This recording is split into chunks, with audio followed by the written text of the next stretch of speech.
ইরানের মিসাইল কারখানাগুলো থেমে নেই, আর সেই সবটি অস্বস্তিতে ইসরায়েল। প্রতি মাসে শতাধিক ব্যালিস্টিক ক্ষেপণাস্ত্র বানাচ্ছে ইরান। শুনতে অবিশ্বাস্য লাগছে, কিন্তু ইসরায়েলি সংবাদ মাধ্যমের দাবি এটাই এখন বাস্তবতা। আর এই খবরেই নাকি তেল আবিবে ঘুম হারাম। ওয়াইনেট নিউজের প্রতিবেদনে বলা হয়েছে, ইরানের ভূগর্ভস্থ মিসাইল সিটিগুলোতে দ্রুতগতিতে ক্ষেপণাস্ত্র উৎপাদন চলছে। 2025 সালের জুনে ইরান সংক্ষিপ্ত যুদ্ধে ইসরায়েল দাবি করেছিল তারা ইরানের বহু লঞ্চার ধ্বংস করেছে। কিন্তু নতুন গোয়েন্দা তথ্য বলছে ইরান আবার ভান্ডার ভরে ফেলছে। মাসে শত শত ক্ষেপণাস্ত্র তৈরি হচ্ছে। ইসরায়েলের প্রধানমন্ত্রী বেনিয়ামিন নেতানিয়াহু আশঙ্কা করছেন, ইরান পারমাণবিক কর্মসূচির বিকল্প হিসেবে এখন ক্ষেপণাস্ত্র শক্তিকেই প্রধান হাতিয়ার বানাচ্ছে।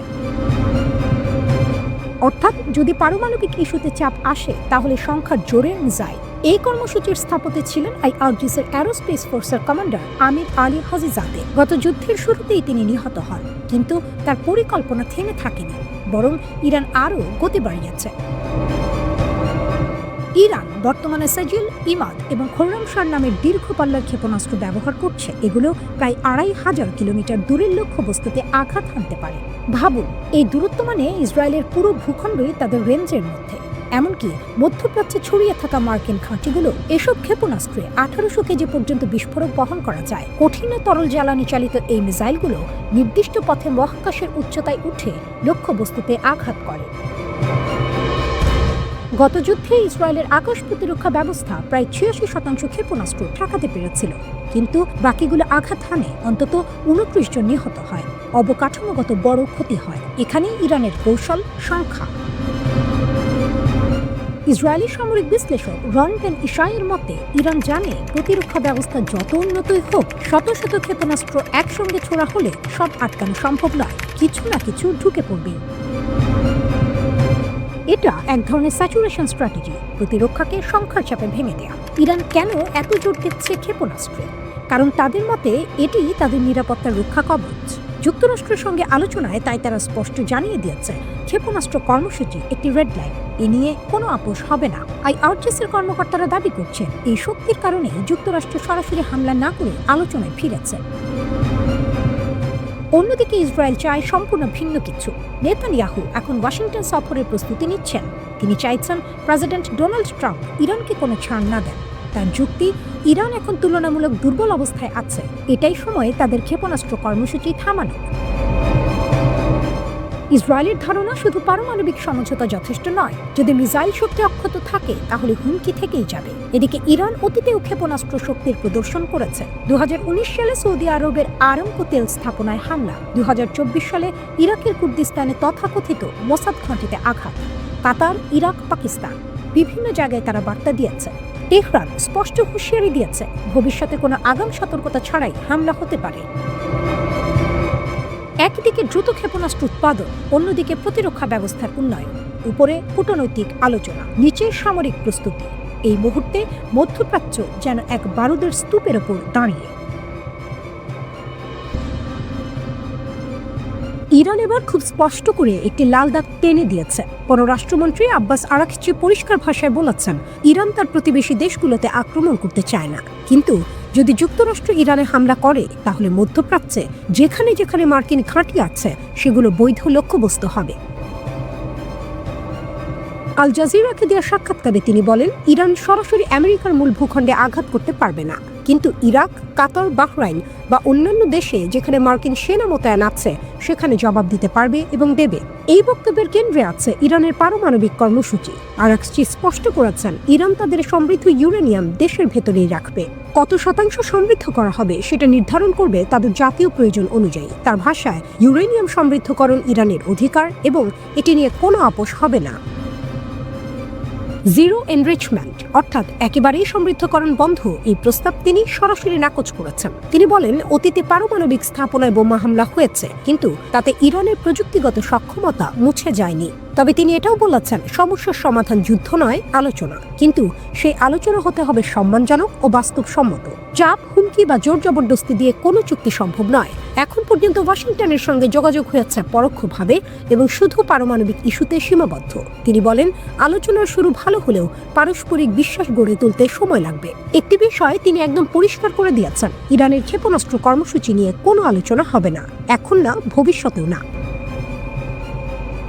অন্যদিকে তিনি যুক্তরাষ্ট্রকে অভিযুক্ত করেছেন তারা ইসরায়েলকে মধ্যপ্রাচ্যে আধিপত্য বিস্তারে সহায়তা করছে। তার মতে, বর্তমান পরিস্থিতি আত্মরক্ষার জন্য নয়, বরং ইসরায়েলকে আঞ্চলিক শ্রেষ্ঠত্ব দেওয়ার জন্য তৈরি করা হয়েছে। এই বক্তব্য এমন এক সময় এসেছে যখন যুক্তরাষ্ট্র ইরানের ওপর চাপ বাড়াচ্ছে। প্রেসিডেন্ট ডোনাল্ড ট্রাম্প বলেছেন, চুক্তি করতে তাদের তাড়া নেই, কিন্তু চুক্তি না হলে খুব কঠিন পরিণতি হবে। তিনি একটি নির্বাহী আদেশে সই করেছেন, যার মাধ্যমে ইরানি পণ্য আমদানি করা দেশগুলোর ওপর শুল্ক আরোপ করা হবে। যুক্তরাষ্ট্রের অর্থ মন্ত্রণালয়ও নতুন নিষেধাজ্ঞা ঘোষণা করেছে ব্যক্তি, কোম্পানি ও জাহাজের ওপর।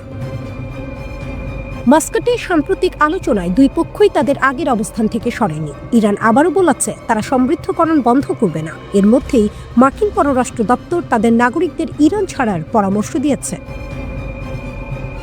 কূটনীতি চলছে, কিন্তু ঝুঁকি এখন অনেক বেশি। মধ্যপ্রাচ্যে ইরানের আশেপাশে নৌ ও বিমান বহর সহ বড় ধরনের সামরিক সমাবেশ গড়ে তোলাচ্ছে যুক্তরাষ্ট্র। ট্রাম্প দাবি করেছেন, ইরানকে ইউরেনিয়াম সমৃদ্ধকরণ থেকে সরে আসতে হবে। এর পাশাপাশি ব্যালিস্টিক ক্ষেপণাস্ত্র উৎপাদন ও আশেপাশের অঞ্চলের সশস্ত্র গোষ্ঠীগুলোকে সমর্থন দেওয়া বন্ধ করতে হবে, অন্যথায় ফের ইরানের হামলা চালানো হবে বলে হুমকি দিয়েছেন তিনি। ইউরেনিয়াম সমৃদ্ধকরণের মাধ্যমে ইরান পারমাণবিক বোমা তৈরির প্রচেষ্টা চালাচ্ছে বলে সন্দেহ যুক্তরাষ্ট্র ও ইসরায়েল সহ পশ্চিমা শক্তিগুলোর। ইরান দীর্ঘদিন ধরে বলে আসছে, তাদের পারমাণবিক প্রকল্পগুলো শান্তিপূর্ণ উদ্দেশ্যে নিবেদিত, পারমাণবিক জ্বালানি দিয়ে বোমা বানানোর কোনো ইচ্ছা তাদের নেই। রয়টার্স লিখেছে, ইরানের পারমাণবিক প্রকল্প ঘিরে পশ্চিমের সঙ্গে দীর্ঘদিনের বিরোধ নিয়ে উভয় পক্ষই কূটনীতি পুনরুজ্জীবনের ইঙ্গিত দেওয়া সত্ত্বেও আরাকস চেয়ে সুনির্দিষ্ট বিষয়ের বাইরে আলোচনা আরও বিস্তৃত করার বিষয়টি উপেক্ষা করেছেন। যদি হঠাৎ আকাশ ভরে যায় হাজার হাজার ড্রোনে, ভাবুন এক মুহূর্তের জন্য ওমান সাগর বা পারস্য উপসাগর থেকে আমেরিকার একটি বিশাল বিমানবাহী রণতরী ইরানের দিকে এগিয়ে আসছে। সঙ্গে আছে ডেস্ট্রয়ার, ফ্রিগেট, মিসাইলবাহী যুদ্ধ জাহাজ, একটি পূর্ণাঙ্গ ক্যারিয়ার স্ট্রাইক গ্রুপ। হঠাৎ রাডারে ধরা পড়ল অস্বাভাবিক কিছু। আকাশে উঠছে শত শত, না হাজার হাজার ড্রোন। সবগুলোর লক্ষ্য একটাই, এই বহরের নেতা বিশাল এয়ারক্রাফট ক্যারিয়ার। এটাই হচ্ছে সেই ভয়ঙ্কর কৌশল যেটা নিয়ে এখন সামরিক বিশ্লেষকরা সবচেয়ে বেশি আলোচনা করছেন। এয়ারক্রাফট ক্যারিয়ার কি অজেয়? আমরা সাধারণত ভাবি আমেরিকার বিমানবাহী রণতরী মানেই অজেয় শক্তি। এগুলোর এয়ার ডিফেন্স খুব শক্তিশালী, আছে আধুনিক রাডার, এয়ার ডিফেন্স গান, একের পর এক মিসাইল সিস্টেম। কিন্তু একটা বড় সমস্যা আছে, এগুলো একসাথে হাজার হাজার লক্ষ্যবস্তু মোকাবিলার জন্য তৈরি না। যদি একসাথে অল্প কয়েকটা মিসাইল আসে, ঠেকানো সম্ভব, কিন্তু যদি আকাশ ভরে যায় ড্রোনে, সবগুলোকে ধ্বংস করা প্রায় অসম্ভব। আর এখানেই আসে ইরানের ভয়ঙ্কর পরিকল্পনা। কামিকাজে ড্রোন ইরানের সবচেয়ে বড় অস্ত্র। ইরানের ইসলামী বিপ্লবী গার্ড বাহিনী IRGC বছরের পর বছর ধরে হাজার হাজার কামিকাজে ড্রোন তৈরি করেছে। সবচেয়ে পরিচিত দুটি মডেল শাহিদ 131, শাহিদ 136। এই ড্রোনগুলো কতটা ভয়ঙ্কর তা ইউক্রেন যুদ্ধ দেখলেই বোঝা যায়। ইরান এই প্রযুক্তি রাশিয়াকে দিয়েছে, রাশিয়া সেই ডিজাইন ব্যবহার করে বানিয়েছে জেরান ড্রোন। আজ ইউক্রেনের শহরগুলোতে প্রতিদিন যে ড্রোন হামলা হচ্ছে তার পেছনে এই প্রযুক্তিই কাজ করছে। ড্রোন বনাম মিসাইল। কেন ড্রোন বেশি বিপজ্জনক? একটা মিসাইল খুব দামি, একটা ড্রোন তুলনামূলকভাবে অনেক সস্তা। কিন্তু সমস্যা হলো একসাথে হাজার হাজার ড্রোন ছোড়া যায়। এই কৌশলকে সামরিক ভাষায় বলা হয় সোয়ার্ম অ্যাটাক। এর মানে কি, শত্রুর এয়ার ডিফেন্স যতই শক্তিশালী হোক, সে সব লক্ষ্য ধরতে পারবে না, সবকিছুর ওপর মিসাইল নষ্ট করতে পারবে না। শেষ পর্যন্ত কিছু ড্রোন ঢুকবে। আর একটা এয়ারক্রাফট ক্যারিয়ারে যদি ঠিক জায়গায় মাত্র কয়েকটি ড্রোন আঘাত করে, তাতেই ভয়াবহ ক্ষতি হতে পারে। ইরান কি এটা আগেও করেছে? হ্যাঁ, ইরান এর আগে ইসরায়েলের দিকে একসাথে অনেক মিসাইল ছুড়েছে, বড় পরিসরে হামলা চালিয়েছে। ফিলিস্তিনি প্রতিরোধ গোষ্ঠীও একই কৌশলে ইসরায়েলের এয়ার ডিফেন্স ভেদ করতে পেরেছিল। এখন সামরিক বিশ্লেষকরা বলছেন ইরান এই একই পদ্ধতি আমেরিকার বিমানবাহী রণতরীর বিরুদ্ধে ব্যবহার করতে পারে। এই দাবি তুলেছে সামরিক বিষয়ক ওয়েবসাইট ডিফেন্স সিকিউরিটি এশিয়া। ঝুঁকিতে কত বড় সম্পদ! এই মুহূর্তে মধ্যপ্রাচ্যে রয়েছে ইউএসএস আব্রাহাম লিঙ্কন এবং আসার কথা আছে ইউএসএস রুজভেল্ট। প্রতিটি এয়ারক্রাফট ক্যারিয়ারের দাম কয়েক বিলিয়ন ডলার। শুধু টাকার দিক থেকেই না, এগুলো আমেরিকার সামরিক অহংকারের প্রতীক।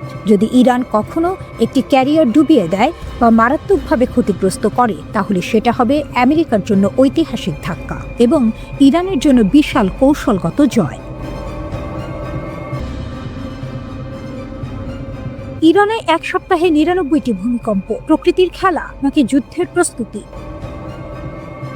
ইরান, ইসরায়েল এবং যুক্তরাষ্ট্র এই তিন দেশকে ঘিরে মধ্যপ্রাচ্যে উত্তেজনা আবার নতুন করে মাথাচাড়া দিয়েছে। ঠিক এই সময়ে সামনে আসে একটি অস্বাভাবিক তথ্য। মাত্র এক সপ্তাহে ইরানে ৯৯টি ভূমিকম্প, আর এখান থেকেই শুরু হয় জল্পনা, গুজব আর নানা ষড়যন্ত্র তত্ত্ব।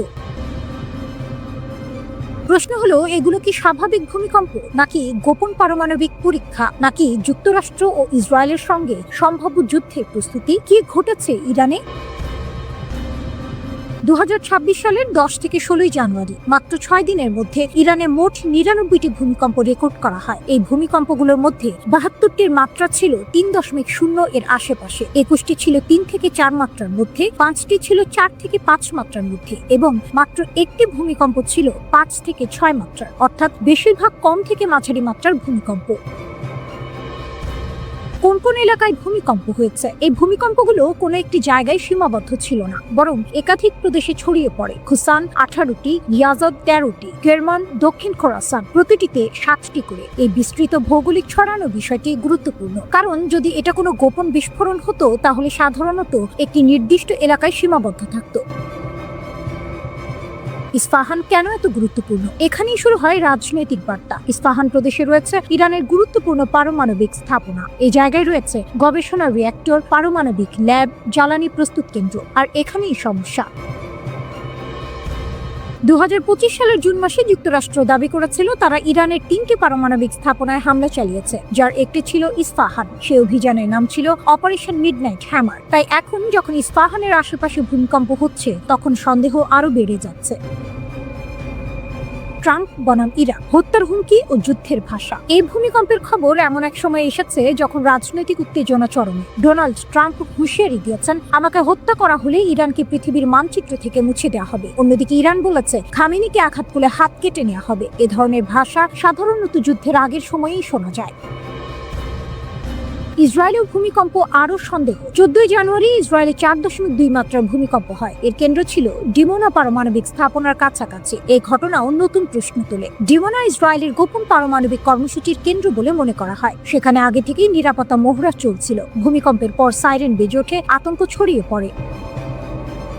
কিছু বিশ্লেষক দাবি করেন ইসরায়েল হয়তো পারমাণবিক কার্যকলাপ বাড়াচ্ছে, যদিও এর কোনো প্রমাণ এখনো নেই। তাহলে সত্যিটা কি? এখন সবচেয়ে গুরুত্বপূর্ণ প্রশ্ন, এগুলো কি প্রকৃতির স্বাভাবিক ঘটনা নাকি গোপন সামরিক তৎপরতা?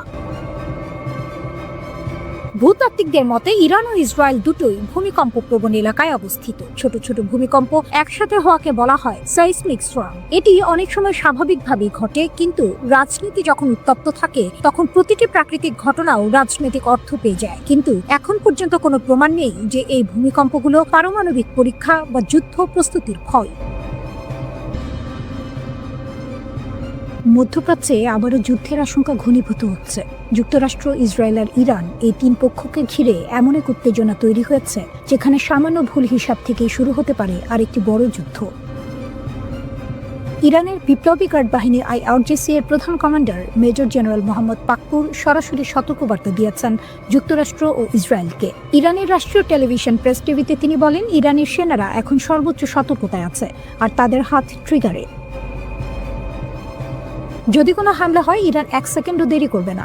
পাকপুর বলেন, যুক্তরাষ্ট্র আর ইসরায়েল যেন ইতিহাস থেকে শিক্ষা নেয়। তিনি ইঙ্গিত দেন আগের এক 12 দিনের যুদ্ধে যেখানে শত্রুপক্ষ বড় ক্ষতির মুখে পড়েছিল। তার ভাষায়, যদি আবার কোনো ভুল হিসাব করা হয় তাহলে শাস্তি হবে আরও বেশি যন্ত্রণাদায়ক, আর এমন হবে যার জন্য পরে শুধু অনুশোচনা ছাড়া কিছুই থাকবে না। তিনি আরও বলেন, ইরান আগের যে কোনো সময়ের তুলনায় এখন অনেক বেশি শক্তিশালী প্রতিরক্ষা ব্যবস্থা গড়ে তুলেছে। দেশের সীমান্ত রক্ষা, আকাশ প্রতিরক্ষা আর পাল্টা হামলার ক্ষমতা সবই এখন অভূতপূর্ব পর্যায়ে। হঠাৎ এত কড়া ভাষা কেন? এর পেছনে বড় কারণ ডোনাল্ড ট্রাম্প। ইরানের পররাষ্ট্রমন্ত্রী আব্বাস আরাগচি সম্প্রতি ট্রাম্পের বক্তব্যের তীব্র সমালোচনা করেছেন। তিনি বলেছেন, ট্রাম্পের কথাবার্তা এই মুহূর্তে উস্কানিমূলক ও দায়িত্বজ্ঞানহীন। আরাগচির দাবি, ট্রাম্পের লাগাতার হুমকি আসলে উগ্রপন্থী গোষ্ঠীগুলোকে আরও সাহস দিচ্ছে। এই বক্তব্যগুলো সন্ত্রাসী নেটওয়ার্কগুলোর জন্য এক ধরনের মোটিভেশন হয়ে উঠছে। এর আগেও ইরানের এক শীর্ষ সামরিক কর্মকর্তা সরাসরি ওয়াশিংটনকে সতর্ক করে দিয়েছিলেন, ইরানের সর্বোচ্চ নেতা আয়াতুল্লাহ আলী খামেনির বিরুদ্ধে কোনো পদক্ষেপ নিলে তার ফল ভয়াবহ হবে। এই প্রেক্ষাপটেই আসে ইরানের সবচেয়ে কড়া বার্তা। এক ইরানি জেনারেল বলেন, আমরা ট্রাম্পের চিৎকারকে গুরুত্ব দিই না, কিন্তু তিনি জানেন যদি আমাদের নেতার দিকে কেউ হাত বাড়ায় তাহলে সেই হাত শুধু কাটা হবে না, আমরা তাদের পুরো দুনিয়ায় আগুনে জ্বালিয়ে দেব। তিনি আরও বলেন, শত্রুপক্ষের জন্য এই অঞ্চলে কোনো নিরাপদ জায়গা থাকবে না। ইরানের ভূখণ্ডের 1 ইঞ্চিও যদি লঙ্ঘন করা হয় তাহলে হুমকি বড় হওয়ার আগেই তা ধ্বংস করা হবে। অন্য পাশে যুক্তরাষ্ট্রও বসে নেই। মার্কিন সেন্ট্রাল কমান্ড জানিয়েছে, মধ্যপ্রাচ্যে আরও যুদ্ধবিমান মোতায়েন করা হচ্ছে। বিশ্লেষকদের মতে এটা স্পষ্ট ইঙ্গিত ওয়াশিংটন সম্ভাব্য সংঘাতের জন্য প্রস্তুতি নিচ্ছে। এই উত্তেজনার মাঝেই আরেকটি অদ্ভুত ঘটনা ঘটে। 20 থেকে 21 জানুয়ারির রাতে ডোনাল্ড ট্রাম্পের বিমান মাঝপথে যান্ত্রিক সমস্যার পরে তিনি বাধ্য হন বিমান বদলাতে। মেরিল্যান্ডের জয়েন্ট বেস ইন রুজে ফিরে গিয়ে অন্য বিমানে যাত্রা শুরু করেন। ট্রাম্প তখন যাচ্ছিলেন সুইজারল্যান্ডের ডাভোসে 2026 সালে ওয়ার্ল্ড ইকোনমিক ফোরামে যোগ দিতে। এই ঘটনার কয়েক ঘন্টা আগে ট্রাম্প ইরানকে আবার হুঁশিয়ারি দিয়েছিলেন। তার ভাষায়, যদি কিছু ঘটে পুরো দেশটাই উড়িয়ে দেওয়া হবে। আমার খুব কঠোর নির্দেশ আছে, কিছু হলেই তারা পৃথিবীর মানচিত্র থেকে মুছে যাবে। একদিকে ইরান বলছে তারা প্রস্তুত, ট্রিগারে হাত। অন্যদিকে যুক্তরাষ্ট্র বলছে হামলা হলে ধ্বংস অনিবার্য। এই মুহূর্তে মধ্যপ্রাচ্যে দাঁড়িয়ে আছে এক ভয়ঙ্কর মোড়ে। এটা হয় শক্তি দেখিয়ে যুদ্ধ ঠেকানোর খেলা, না হয় এমন এক সংঘাতের শুরু যার প্রভাব পুরো বিশ্বে ছড়িয়ে পড়তে পারে। ইরান ও যুক্তরাষ্ট্রের মধ্যে উত্তেজনা আবারও বিপজ্জনক পর্যায়ে পৌঁছেছে। দুপক্ষের বক্তব্যে এখন আর কূটনৈতিক ভাষা নেই, আছে সরাসরি হুমকি, পাল্টা হুমকি এবং শক্তি প্রদর্শন। প্রশ্ন হচ্ছে, এই উত্তেজনা কি আবার যুদ্ধের দিকে গড়াচ্ছে? ইরানের সশস্ত্র বাহিনীর মুখপাত্র জেনারেল আবুল ফাজল শাখারি সরাসরি বলেছেন, ট্রাম্পের হুমকিকে আমরা খুব একটা গুরুত্ব দিই না, কিন্তু যদি আমাদের সর্বোচ্চ নেতার দিকে কোনো আক্রমণাত্মক হাত বাড়ানো হয় তাহলে সেই হাত কেটে ফেলা হবে। শুধু তাই নয়, তিনি আরও বলেন, আমরা তাদের শান্তি ও নিরাপত্তা কেড়ে নেব, তাদের পৃথিবী আগুনে পুড়বে। এই বক্তব্য এসেছে এমন এক সময়ে যখন ডোনাল্ড ট্রাম্প প্রকাশ্যে বলেছেন, ইরানের নেতৃত্ব পরিবর্তনের প্রয়োজন আছে। অর্থাৎ শুধু নীতি পরিবর্তন নয়, শাসন ব্যবস্থাই বদলাতে হবে, এমন ইঙ্গিত দিয়েছেন তিনি। ইরান এই মন্তব্যকে সরাসরি শাসক গোষ্ঠীর ওপর আঘাত হিসেবে দেখছেন। ট্রাম্প দাবি করেছেন, ইরানে 800-এর বেশি মানুষকে ফাঁসি দেওয়ার পরিকল্পনা ছিল। যুক্তরাষ্ট্র কড়া বার্তা দেওয়ার পর তেহরান সেই পরিকল্পনা থেকে সরে আসে। ট্রাম্প বলেন, আমরা জানিয়ে দিয়েছিলাম এটা হলে খুব খারাপ দিন আসবে। এরপর তারা কাউকে ফাঁসি দেয়নি। তবে তিনি এটাও বলেছেন, ভবিষ্যতে কি হবে সেটা বলা যায় না। অর্থাৎ সামরিক বিকল্প এখনও পুরোপুরি বন্ধ নয়। এই উত্তেজনার মূল কারণ শুরু হয় গত বছরের 28 ডিসেম্বর। ইরানে অর্থনৈতিক সংকট, মুদ্রার ব্যাপক পতন ও বেকারত্বের কারণে দেশ জুড়ে বিক্ষোভ শুরু হয়। সরকার কঠোর হাতে তা দমন করে। যুক্তরাষ্ট্রভিত্তিক মানবাধিকার সংস্থাগুলোর দাবি, এই দমনে অন্তত 4510 জন নিহত হয়েছে। ইরানের সর্বোচ্চ নেতা আয়াতুল্লাহ আলী খামেনি এসব মৃত্যুর জন্য সরাসরি যুক্তরাষ্ট্রকে দায়ী করেছেন। তিনি ট্রাম্পকে অপরাধী আখ্যা দিয়ে বলেছেন, যুক্তরাষ্ট্রই এই অস্থিরতা উস্কে দিয়েছে। এই পরিস্থিতিতে আরেকটি গুরুতর আশঙ্কার কথা বলেছেন আন্তর্জাতিক বিশ্লেষকরা। সাবেক পারমাণবিক অস্ত্র পরিদর্শক ডেভিড অলব্রাইট বলেছেন, ইরানের ভেতরে যদি দীর্ঘদিন বিশৃঙ্খলা চলতে থাকে তাহলে দেশটি তার পারমাণবিক স্থাপনাগুলো সুরক্ষিত রাখতে ব্যর্থ হতে পারে। ইন্টারনেট বন্ধ, প্রশাসনিক অচলাবস্থা সব মিলিয়ে পারমাণবিক নিরাপত্তা ঝুঁকির মুখে পড়তে পারে। এর মধ্যে ইসরায়েল নতুন করে হুঁশিয়ারি দিয়েছে। গত বছর ইরান ও ইসরায়েলের মধ্যে 12 দিনের যুদ্ধ হয়েছিল। সেই অভিজ্ঞতা সামনে রেখে ইসরায়েল বলছে, ইরান যদি আবার ভুল হিসাব করে হামলা চালায় তাহলে এমন শক্তি দিয়ে জবাব দেওয়া হবে যা ইরান আগে কখনো দেখেনি। ইরানও কেবল সামরিক ভাষায় সীমাবদ্ধ নেই, তারা এবার আইনি পথে হাঁটছে। তেহরান ঘোষণা দিয়েছে যুক্তরাষ্ট্র ও ইসরায়েলের বিরুদ্ধে আন্তর্জাতিক আদালতে মামলা করার প্রস্তুতি চলছে। দেশ জুড়ে বিশেষ তদন্ত দল গঠন করা হয়েছে। যুদ্ধকালীন ক্ষয়ক্ষতি, নিহতদের তথ্য, সাক্ষ্য সব সংগ্রহ করা হচ্ছে। একই সঙ্গে দেশের ভেতরে নিয়ন্ত্রণ আরও কড়া করা হয়েছে। ইরান সরকার প্রায় 40,000 স্টারলিংক স্যাটেলাইট ইন্টারনেট সংযোগ বন্ধ করে দিয়েছে। তাদের দাবি, এই নেটওয়ার্ক ব্যবহার করে যুক্তরাষ্ট্র ও ইসরায়েল বিক্ষোভ উস্কে দিচ্ছে। ইরান বলছে এই লড়াই শুধু ইরানের নয়, পুরো মধ্যপ্রাচ্যের। ইরান, ইরাক, হিজবুল্লাহ, ফিলিস্তিনি গোষ্ঠী ও ইয়েমেনের আনসারুল্লাহ সবাই একসঙ্গে যুক্তরাষ্ট্র ও ইসরায়েলের বিরুদ্ধে দাঁড়াবে। ইরানের বিমান প্রতিরক্ষা ব্যবস্থা সত্যিই কি যুক্তরাষ্ট্র ও ইসরায়েলের ভয়ঙ্কর আক্রমণ ঠেকাতে পারবে? এই লড়াইটা শুধু মিসাইল বনাম মিসাইলের নয়, এটা রাডার, স্টেলথ প্রযুক্তি আর কয়েক সেকেন্ডের সিদ্ধান্তের যুদ্ধ। এক মুহূর্ত দেরি মানেই ধ্বংস। ইরানের জন্য সবচেয়ে বড় হুমকি হচ্ছে যুক্তরাষ্ট্র ও ইসরায়েলের ব্যবহার করা F-35 লাইটেনিং II যুদ্ধ বিমান। এগুলো পঞ্চম প্রজন্মের স্টেলথ ফাইটার জেট। সাধারণ ভাষায় বললে, এই বিমানগুলো এমনভাবে তৈরি যে রাডার সহজে ধরতেই পারে না। শত্রু দেশের আকাশসীমার ভেতরে অনেক দূর ঢুকে পড়ার পরেও অনেক সময় এগুলোর অস্তিত্ব ধরা পড়ে না। 2024 সালের অক্টোবরে ইসরায়েল যখন ইরানের গুরুত্বপূর্ণ সামরিক স্থাপনায় হামলা চালায়, তখন আন্তর্জাতিক বিভিন্ন রিপোর্টে বলা হয় ইসরায়েলি যুদ্ধবিমানগুলো ইরানের আকাশ প্রতিরক্ষা এড়িয়ে সরাসরি লক্ষ্যবস্তুতে আঘাত হানে। এখানেই ইরানের সবচেয়ে বড় চ্যালেঞ্জ, এই অদৃশ্য শত্রুকে কিভাবে সময়মতো শনাক্ত করা যাবে। দীর্ঘদিন ধরে ইরানের আকাশ প্রতিরক্ষার মূল ভরসা ছিল রাশিয়ার দেয়া S-300 PMU-2 সিস্টেম। এটি অনেক দূর থেকে শত্রু বিমান বা মিসাইল শনাক্ত করতে পারে, কিন্তু 2024 সালের শেষ দিকে ইসরায়েলের নির্ভুল হামলায় এই S-300 সিস্টেমের শেষ সক্রিয় ব্যাটারিগুলো ধ্বংস হয়ে যায় বলে দাবি করা হয়। এর ফলে ইরানের আকাশ প্রতিরক্ষায় বড় ধরনের ফাঁক তৈরি হয়। এই ঘটনাই দেখিয়ে দেয় পুরনো রুশ প্রযুক্তি আধুনিক পশ্চিমা ইলেকট্রনিক যুদ্ধ আর স্মার্ট মিসাইলের সামনে কতটা দুর্বল। এরপর ইরান সামনে আনে তাদের নিজস্ব তৈরি ব্যবস্থা বাভার 373। ইরানের দাবি, এই সিস্টেম রাশিয়ার S-400 কিংবা আমেরিকার প্যাট্রিয়ট সিস্টেমের সমতুল্য।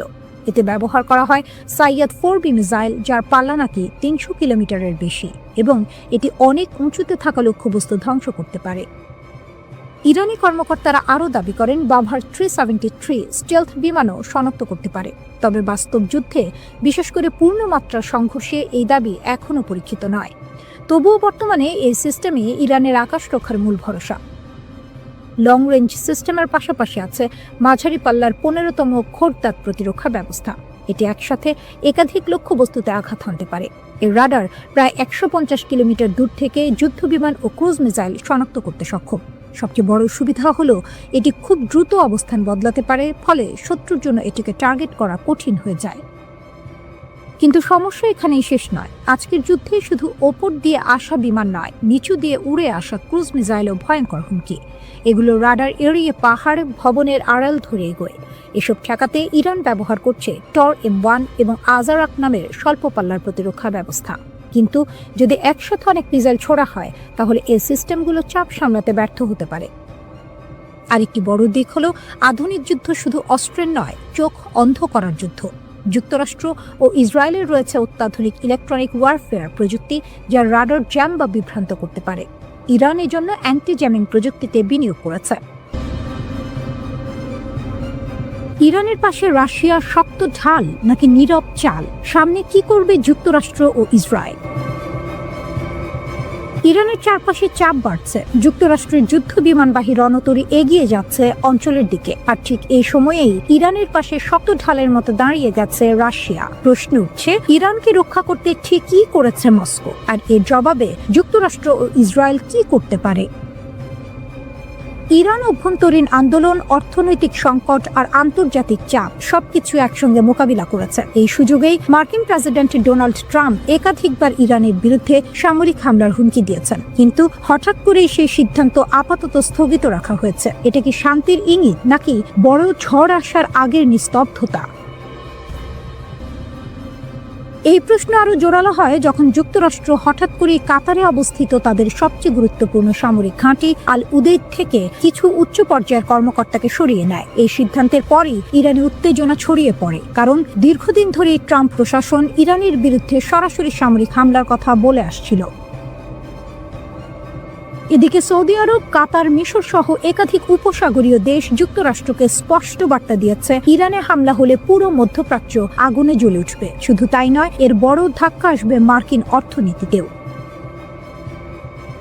বিশ্লেষকদের মতে যুক্তরাষ্ট্র যদি ইরানে হামলা চালায় তাহলে তেহরান চুপ করে বসে থাকবে না। মধ্যপ্রাচ্যে থাকা মার্কিন সামরিক ঘাঁটিগুলোতে পাল্টা হামলা চালাতে পারে ইরান। পাশাপাশি বিশ্বের অন্যতম গুরুত্বপূর্ণ জ্বালানি রুট হরমুজ প্রণালী বন্ধ করে দেওয়ার ক্ষমতাও রয়েছে তাদের হাতে, যার প্রভাব পড়বে বিশ্ব জুড়ে তেলের বাজারে। এই উত্তেজনার মাঝেই প্রশ্ন ওঠে, ইরানের ভেতরের আন্দোলনের অবস্থা এখন কি? আন্তর্জাতিক সংবাদ মাধ্যমগুলো জানাচ্ছে ইরানে এখনো পুরোপুরি ইন্টারনেট চালু হয়নি, তবে সরকার বিরোধী আন্দোলনের তীব্রতা অনেকটাই কমে এসেছে। কারণ হিসেবে বলা হচ্ছে, সহিংস আন্দোলনকারীদের বিরুদ্ধে ইরানের আইন শৃঙ্খলা বাহিনী কঠোর ব্যবস্থা নিয়েছে। ব্যাপক গ্রেপ্তার আর নজরদারির ফলে আন্দোলনের গতি ধীরে ধীরে থেমে গেছে। এখানেই আসে রাশিয়ার ভূমিকা। ইউক্রেন যুদ্ধে ইরান যে ড্রোন ও অন্যান্য সহযোগিতা রাশিয়াকে দিয়েছিল, সেই কথা ভুলে যাননি প্রেসিডেন্ট ভ্লাদিমির পুতিন। ইরান যখন নিজেই সংকটে পড়ে, তখন নীরব না থেকে সাহায্যের হাত বাড়িয়ে দেয় মস্কো। আন্দোলনের সময় ইরান সরকার ইন্টারনেট বন্ধ করে দিলে ট্রাম্পের ঘনিষ্ঠ ব্যবসায়ী ইলন মাস্ক ঘোষণা দেন তিনি ইরানিদের জন্য বিনামূল্যে স্টারলিং স্যাটেলাইট ইন্টারনেট চালু করবেন। উদ্দেশ্য ছিল আন্দোলনকারীদের যোগাযোগ সহজ করা, কিন্তু এই পরিকল্পনাও পুরোপুরি সফল হয়নি। খবর অনুযায়ী স্টারলিং ঠেকাতে ইরান ব্যবহার করেছে রাশিয়ার দেয়া বিশেষ প্রযুক্তি। এক ধরনের জ্যামার ব্যবহার করে স্টারলিংকের আপলিংক ও ডাউনলিংক ট্রাফিকের প্রায় 80% ক্ষতিগ্রস্ত করা হয়। ফলে ইলন মাস্কের উদ্যোগ বড় বাধার মুখে পড়ে। শুধু প্রযুক্তিগত সহায়তাই নয়, কূটনৈতিকভাবেও ইরানের পাশে দাঁড়িয়েছে রাশিয়া। পুতিন প্রকাশ্যে জানিয়েছে তিনি ইরানের বিরুদ্ধে যে কোনো সামরিক আগ্রাসনের বিরোধী। একই সঙ্গে যুক্তরাষ্ট্র ও ইরানের উত্তেজনা কমাতে মধ্যস্থতাকারীর ভূমিকাও নিতে প্রস্তুত তিনি।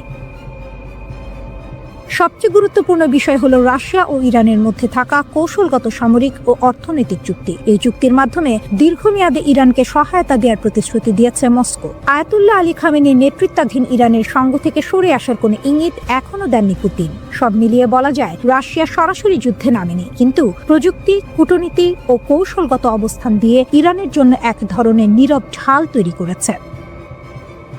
একটি উত্তপ্ত আগ্নেয়গিরি, ভেতরে জমে আছে ক্ষোভ, অসন্তোষ আর রাগ। আর সেই আগুনে ঘি ঢালছে বিদেশি শক্তিগুলো, এমনটাই দাবি করছে ইরান সরকার। ইরানের সাম্প্রতিক যে আন্দোলন শুরু হয়েছে তা প্রথমে ছিল তুলনামূলক শান্তিপূর্ণ। মানুষ রাস্তায় নেমেছিল নিজেদের দাবি নিয়ে, কিন্তু সময় গড়ানোর সঙ্গে সঙ্গে সে আন্দোলন সহিংস রূপ নিতে শুরু করে। বিভিন্ন শহরে সরকারি ভবন, অবকাঠামো এবং নিরাপত্তা বাহিনীর ওপর হামলার ঘটনা ঘটে। ইরান সরকারের বক্তব্য পরিষ্কার, তাদের দাবি এই আন্দোলনকে কাজে লাগিয়ে দেশকে অস্থিতিশীল করার চেষ্টা করছে বিদেশি শত্রুরা, বিশেষ করে যুক্তরাষ্ট্র ও ইসরায়েল। ইরানের সর্বোচ্চ নেতা আয়াতুল্লাহ আলী খামেনি এই মুহূর্তে সবচেয়ে বড় চাপে আছেন। তিনি একজন কঠোর শাসক, এটা সত্য। তার শাসন ব্যবস্থায় ব্যক্তিকেন্দ্রিক ক্ষমতার প্রভাব প্রবল, কিন্তু একই সঙ্গে তিনি অভিজ্ঞ ও লড়াকু রাজনীতিবিদও। ইরানের বিপ্লব, যুদ্ধ, নিষেধাজ্ঞা সব ঝড় পেরিয়েই তিনি এখানে পৌঁছেছেন। এখন পুরো জনস্রোতের বিপরীতে দাঁড়িয়ে একাই লড়াই করছেন খামেনি। এই অবস্থায় বিক্ষোভ নিয়ন্ত্রণে নামানো হয়েছে বিশেষ নিরাপত্তা অভিযান। ইরানের আইন শৃঙ্খলা বাহিনী ফারাজা দাবি করেছে দক্ষিণাঞ্চলীয় বন্দর নগরী বুশেহর থেকে প্রায় 600টি অস্ত্র উদ্ধার করা হয়েছে। এই অস্ত্রগুলো নাকি পাচার করা হচ্ছিল রাজধানী তেহরানে। ফারাজার মতে, যদি এসব অস্ত্র তেহরানে পৌঁছাতো তাহলে বড় ধরনের নগরযুদ্ধ এবং ভয়াবহ প্রাণহানি ঘটতে পারত। এই অভিযানে অন্তত 2 জন সন্ত্রাসীকে গ্রেপ্তার করা হয়েছে বলেও জানানো হয়। একই সঙ্গে ইরানের গোয়েন্দা সংস্থাগুলো আরও একটি গুরুতর দাবি করেছে। তারা বলছে একটি সশস্ত্র সন্ত্রাসী চক্রকে শনাক্ত ও ভেঙে দেওয়া হয়েছে, যারা সাধারণ মানুষ ও নিরাপত্তা বাহিনীর সদস্যদের হত্যা করার পরিকল্পনা করছিল। আধা সরকারি সংবাদ সংস্থা তাসনিম জানিয়েছে এই চক্রটি নাকি ইসরায়েলের গোয়েন্দা সংস্থা মোসাদ দ্বারা প্রশিক্ষিত ছিল।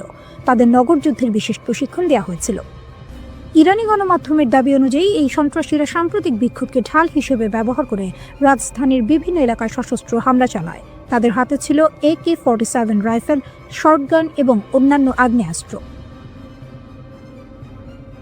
নিরাপত্তা বাহিনীর প্রকাশিত ছবিতে দেখা যায় সন্ত্রাসীরা একে অপরের সঙ্গে যোগাযোগের জন্য স্যাটেলাইট ফোন ব্যবহার করছিল। ইরানের দাবি, এই অস্ত্র ও প্রযুক্তির মাধ্যমেই তারা সমন্বিত হামলা চালিয়ে পরিস্থিতি আরও ভয়াবহ করার চেষ্টা করেছিল। আরও গুরুতর অভিযোগ হলো এই চক্র নাকি সামরিক ও পুলিশ সদর দপ্তরে হামলা চালিয়ে সেখান থেকে অস্ত্র লুট করে এবং সেগুলো অন্য দাঙ্গাকারীদের মধ্যে বিতরণ করেছিল। উদ্দেশ্য ছিল একটাই, শহরের ভেতরে সহিংসতা নিয়ন্ত্রণের বাইরে নিয়ে যাওয়া। ইরান সরকার বরাবরই বলে আসছে এই অস্থিরতার পেছনে বিদেশি শক্তির হাত রয়েছে। তারা যুক্তরাষ্ট্র ও ইসরায়েলকে সরাসরি দায়ী করছে। এমনকি সাবেক মার্কিন পররাষ্ট্রমন্ত্রী মাইক পম্পেওর একটি সামাজিক যোগাযোগ মাধ্যমের পোস্টের কথাও তুলে ধরা হয়েছে, যেখানে ইরানের রাস্তায় বিক্ষোভকারীদের পাশে মোসাদ এজেন্টদের উপস্থিতির ইঙ্গিত দেওয়া হয়েছিল বলে দাবি করছে ইরানি পক্ষ। এছাড়াও ফার্সি ভাষায় প্রকাশিত কিছু অনলাইন বার্তায় বিক্ষোভকারীদের রাস্তায় নামার আহ্বান জানানো হয়েছিল, যেগুলো মোসাদের সঙ্গে যুক্ত বলে দাবি ইরানের। ইরানের বিপ্লবী গার্ডের জেনারেল মোহসিন রেজাই এক ভয়ঙ্কর হুমকি দিয়েছেন। তিনি সরাসরি মার্কিন প্রেসিডেন্ট ডোনাল্ড ট্রাম্পকে লক্ষ্য করে বলেছেন, ট্রাম্প বলেছেন তার হাত পিস্তলের ট্রিগারে, আমরা তার হাত এবং আঙুল কেটে ফেলব। প্রকাশ্যে তিনি এই হুমকি দিয়েছেন। জেনারেল রেজাই আরও বলেন, যদি যুক্তরাষ্ট্র হামলা চালায় ইরান তখন পর্যন্ত কোনো যুদ্ধবিরতি মেনে নেবে না যতক্ষণ না তার লক্ষ্য পূর্ণ হয়। তিনি স্পষ্ট করে বলেন, যদি যুদ্ধ এগোতে থাকে যুদ্ধবিরতি নিয়ে কোনো আলোচনা হবে না। ট্রাম্পকে সতর্ক করে তিনি যোগ করেছেন, আমরা যা সংযম এবং কৌশল দেখেছি আপনি তো উপেক্ষা করছেন, এখনই থামুন, পিছিয়ে যান, না হলে মধ্যপ্রাচ্যে আপনার কোনো ঘাঁটি নিরাপদ থাকবে না। এই হুমকির পর কিছুটা শিথিল হয়েছে উত্তেজনা। মধ্যপ্রাচ্যের উপসাগরীয় দেশগুলো সৌদি আরব, কাতার এবং ওমান যুক্তরাষ্ট্রের প্রেসিডেন্ট ট্রাম্পকে শান্ত থাকার পরামর্শ দিয়েছে। পাকিস্তানে নিযুক্ত ইরানের রাষ্ট্রদূত জানিয়েছেন, ট্রাম্প নিজে ইরানকে বলেছেন যে তার কোনো হামলার পরিকল্পনা নেই। তবে ইরান সরকার এই আশ্বাস পুরোপুরি বিশ্বাস করছে না, কারণ গত বছরের পারমাণবিক আলোচনা চলাকালীন যুক্তরাষ্ট্র ও ইসরায়েল ইরানে হামলা চালিয়েছিল। ইরান ইসরায়েলের নেতাদের মধ্যে যোগাযোগেও দেখা দিয়েছে নতুন পর্ব। রাশিয়ার প্রেসিডেন্ট ভ্লাদিমির পুতিন জানুয়ারিতে ইসরায়েলের প্রধানমন্ত্রী বেনিয়ামিন নেতানিয়াহু ও ইরানের প্রেসিডেন্ট মাসুদ পেজেশকিয়ানের সঙ্গে ফোনে কথা বলেছেন। ক্রেমলিন জানিয়েছে, পুতিন মধ্যপ্রাচ্যে সামরিক সংঘাতের আশঙ্কা দেখে উত্তেজনা কমানোর জন্য মধ্যস্থতার প্রস্তাব দিয়েছেন। ক্রেমলিনের মুখপাত্র দিমিত্রি পেসকভ বলেন, এই অঞ্চলের পরিস্থিতি অত্যন্ত সংকটাপন্ন। প্রেসিডেন্ট পুতিন উত্তেজনা হ্রাসে মধ্যস্থতার প্রচেষ্টা চালাচ্ছেন। ফোন কলে পুতিন ইরান এবং ইসরায়েলের মধ্যে কৌশলগত অংশীদারিত্ব আরও শক্তিশালী করার প্রতিশ্রুতি দিয়েছেন। অন্যদিকে ইরানের প্রেসিডেন্টের দপ্তর জানিয়েছে, পেজেশকিয়ান রাশিয়ার জন্য জাতিসংঘে ইরানের সমর্থনের প্রশংসা করেছেন। ইরান রাশিয়ার একজন কৌশলগত অংশীদার হিসেবে বিবেচিত, তাই যে কোনো সংঘাত যা ইরানের প্রো মস্কো নেতৃত্বকে হুমকির মুখে ফেলতে পারে তার বিষয়ে রাশিয়া সতর্ক। এই ফোন কল রাশিয়ার প্রথম প্রকাশ্য মন্তব্য ছিল, যা ইরানের সরকারের সঙ্গে মস্কোর সরাসরি সংযোগ প্রকাশ করে। রাশিয়া ইসরায়েলের সঙ্গে সুসম্পর্ক বজায় রাখার চেষ্টা করছে, যদিও 2023 সালের গাজার ঘটনায় ইসরায়েলের কর্মকাণ্ড নিয়ে রাশিয়ার সমালোচনা সম্পর্ককে কিছুটা জটিল করেছে। পুতিনের সঙ্গে নেতানিয়াহুর ফোন কলে ক্রেমলিন জানিয়েছে, মধ্যস্থতার প্রচেষ্টা চালিয়ে যাওয়ার জন্য রাশিয়া প্রস্তুত, তবে এখন পর্যন্ত কোনো নির্দিষ্ট পদক্ষেপের বিস্তারিত প্রকাশ করা হয়নি। এই পরিস্থিতিতে মধ্যপ্রাচ্যের পরিস্থিতি ঝুঁকিপূর্ণ। সৌদি আরব, কাতার ও ওমান যুক্তরাষ্ট্রের প্রেসিডেন্টকে বোঝানোর চেষ্টা করছে যে ইরানের ওপর হামলা এই অঞ্চলে মারাত্মক প্রভাব ফেলতে পারে। অন্যদিকে ইরান ট্রাম্পকে সতর্ক করে বলছে, যদি যুক্তরাষ্ট্র এগোতে চায় তাহলে কোনো ঘাঁটি নিরাপদ থাকবে না।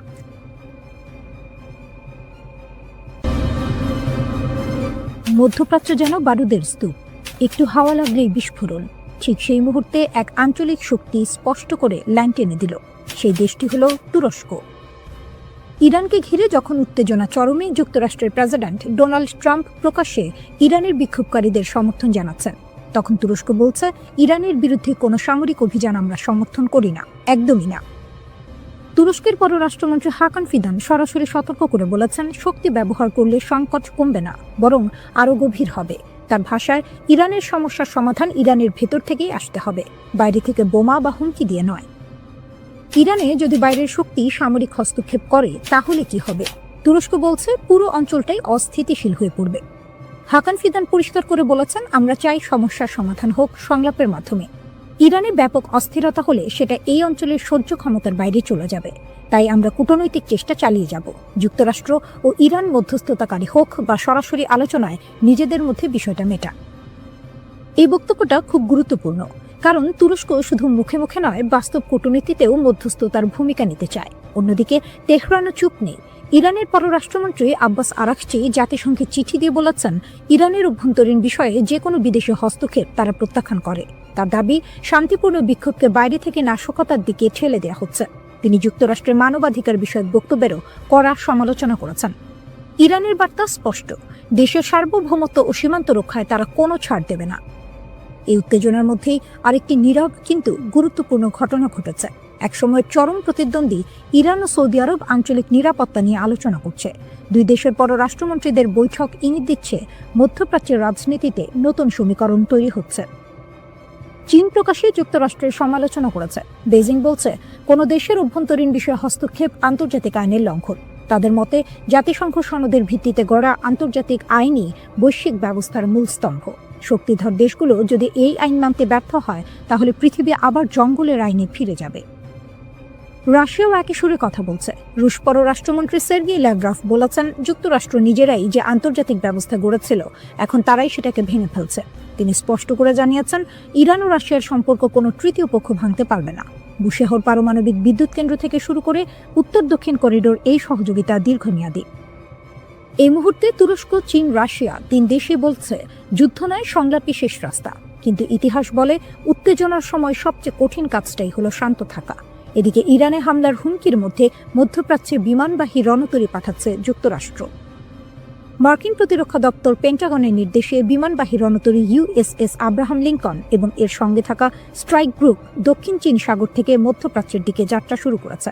যুক্তরাষ্ট্র এর সম্প্রচার মাধ্যম নিউজ নেশনের এক প্রতিবেদনে এই কথা বলা হয়েছে। ভেনেজুয়েলায় অভিযানের কারণে বর্তমানে মধ্যপ্রাচ্য বা ইউরোপে যুক্তরাষ্ট্রের বিমানবাহী কোনো রণতরী মোতায়েন নেই। এমন সময়ে যুক্তরাষ্ট্র মধ্যপ্রাচ্যে বিমানবাহী রণতরী পাঠাচ্ছে। ওয়াল স্ট্রিট জার্নালের প্রতিবেদনে বলা হয়েছে, বর্তমানে ক্যারিবীয় অঞ্চলে যুক্তরাষ্ট্রের 12টি যুদ্ধজাহাজ মোতায়েন করা হয়েছে, আর বর্তমানে মধ্যপ্রাচ্যে দেশটির যুদ্ধজাহাজ রয়েছে 6টি। ইরান এখন রুদ্ধশ্বাস এক সন্ধিক্ষণে দাঁড়িয়ে। রাস্তায় আগুন, স্লোগান, ভাঙচুর। আবার সেই রাস্তাতেই বিপরীত চিত্র, হাজার হাজার মানুষ রাষ্ট্রের পতাকা হাতে নেমে এসেছে সরকার ও সর্বোচ্চ নেতার পক্ষে। দেশ জুড়ে চলমান বিক্ষোভের মধ্যে ইরান কার্যত দুই ধারায় বিভক্ত। সরকারপন্থী সমাবেশে অংশ নেওয়া অনেকেই বলছেন, তারা শুরুতে বিক্ষোভী ছিলেন, কিন্তু পরিস্থিতি যখন নিয়ন্ত্রণের বাইরে যেতে শুরু করে তখন তারা সরে দাঁড়ান।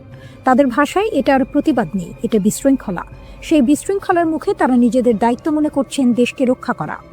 রাষ্ট্রীয় টেলিভিশনে সম্প্রচারিত ভিডিওতে দেখা যায়, তেহরান সহ একাধিক শহরে বিশাল জনসমাবেশ, মানুষ হাতে ইরানের পতাকা, সর্বোচ্চ নেতার ছবি, স্লোগানে মুখর রাজপথ, নেতৃত্বের প্রতি আনুগত্যের ঘোষণা, শক্ত অবস্থানে রাষ্ট্রযন্ত্র ও তার সমর্থকরা।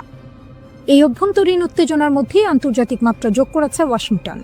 মার্কিন প্রেসিডেন্ট ডোনাল্ড ট্রাম্প প্রকাশ্যে হুঁশিয়ারি দিয়েছেন, বিক্ষোভকারীদের ক্ষতি হলে যুক্তরাষ্ট্র কঠোর প্রতিক্রিয়া দেখাবে।